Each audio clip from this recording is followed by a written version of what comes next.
বেলা ৩টা থেকে মোবাইলের 4G ইন্টারনেট চালু হবে বলে জানিয়েছেন তথ্য প্রযুক্তি প্রতিমন্ত্রী জুনায়েদ আহমেদ পলক। সকালে রাজধানীর বিটিআরসি ভবনে অপারেটরদের সাথে বৈঠক শেষে এই তথ্য জানান তিনি। প্রতিমন্ত্রী জানান, যেসব গ্রাহক ইন্টারনেট সেবায় যুক্ত হবেন তাদের 5 GB ডেটা বিনামূল্যে দেওয়া হবে।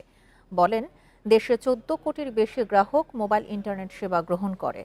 তবে গত 17 ও 18 জুলাই নিরাপত্তার স্বার্থে কিছু কিছু জায়গায় এই সেবা বন্ধ রাখা হয়। পরে 18 জুলাই মহাখালীর সার্ভার পুড়িয়ে দেয়া হলে এই সেবা প্রায় 10 দিন বন্ধ থাকে। এ সময় কক্সবাজার সহ দেশের বিভিন্ন জায়গায় কেবল পুড়িয়ে ও কেটে ফেলা হয়। 2 দিন পর সন্ত্রাসীদের পুড়িয়ে দেয়া সংযোগ বিচ্ছিন্নের পুরো খবর পাওয়া যায়। এ সময় শুধু কুয়াকাটা সাবমেরিন কেবলের সহায়তায় জরুরি সেবা চালু রাখা হয়। আন্তর্জাতিক যোগাযোগও সচল রাখা হয়। এখন সার্বিক পরিস্থিতি স্বাভাবিক হয়ে আসছে বলেও জানান জুনায়েদ আহমেদ পলক।